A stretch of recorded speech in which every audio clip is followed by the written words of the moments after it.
pagdating yung kahit hindi ko rin kaya gamutin ko kayo, dahil hindi na kayo magbabago. Wala akong magagawa. Dahil andyan lang, sabi ng Ama, andyan ka na lang. Huwag mo na sila, dahil naabuso nila lang sa kanya, hindi sila magbabago. Iwag mo, di mo rin kaya gagamot. Kahit anong pagmamahal mo siya, hindi ko bibigay paspas sa iyo dahil kailangan na rin siya ay mawawala.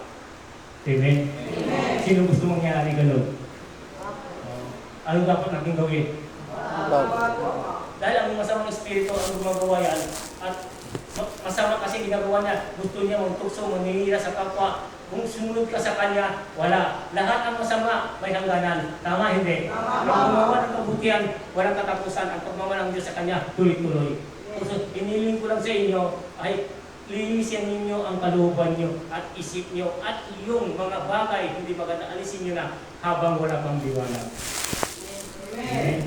Dahil ang kailangan ko lang naman sa inyo, gusto ko walang mapahamak kahit isa sa atin. Dahil ikaw lang ang magliligtas sa inyo. Ikaw lang sarili mo, walang iba. Walang pwede tumulog, kundi ikaw lang. Dahil ikaw lang, binaba dito, ikaw rin maglilinis. Malinis ka, binaba ito, hubad. Pag akyat mo, hubad din, malinis ka rin. Binaba ka, walang alam. Pag akyat mo, marami kang alam. Alam dapat sa kabutihan.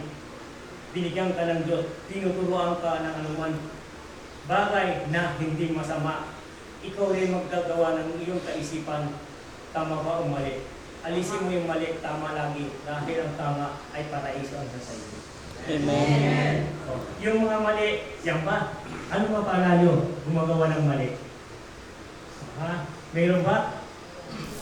Kung ano man masama sila ay mali, pagsamantala lang yun ang kanilang kasayahan. Dahil hindi niya na rin yung maano, parang hindi rin niya makukusensya yun sa bandang huli. Kung saan gawin natin lang lagi, ang lahat, patas. Ano man ang ginawa ka dito, patas, ay ikaw lang bibigyan ng bagay ng iyong kaligtasan, ikaw ang magawa ng kaligtasan. Wala na naiiwan dito sa mundo kung kukunin rin ni Lord. Wala may-ari tayo. Ginawa lang tayo ito. Ubat. Batas. Wala tayong may-ari. Lahat dito sa Kanya, inaangkin-angkin lang natin.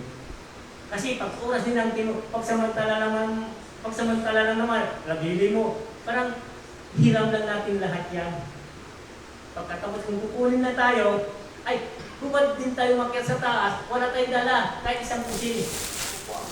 Ang madadala mo lang doon, yung iyong ginawa ng kabutihan, ang pag-ibig mo sa kapwa mo, yun ang tunay mong kayamanan. Wala tayong madadala dahil ang Diyos, ang pag-ibig pa rin ang kapalit natin sa Kanya. Amen? Yun ang ito ang mensahe sa akin ng Diyos. Maraming salamat sa inyo lahat. Dahil ang aking mga bawat sinabi ng binigay ng Diyos sa akin ay yun, pinapaliwanag ko na sa inyo. Maraming salamat at ako ay yung nangyari kagabi, totoo yun. Sila natutos sa kanya. Hindi siya magpakali kung hindi siya kuwan. O, minsan iiyak siya dahil gusto sa kanyang espiritu ay wala siya magawa. Dahil isa-isa tayo ay pipiliin. Mabuti, di sinabi ko mami. Kung sinabi si mami, ay ako rin ang pagsasabi sa mga pag-relax dahil pagod si mami dahil sa pag-ibig. Natin, lahat. Dahil nandito si mami, nagsalita. Mabuti, kung ano man ang nangyari kagabi, maraming salamat. Ang aking kamalo ay nakakita. Alam mo, mami, may isa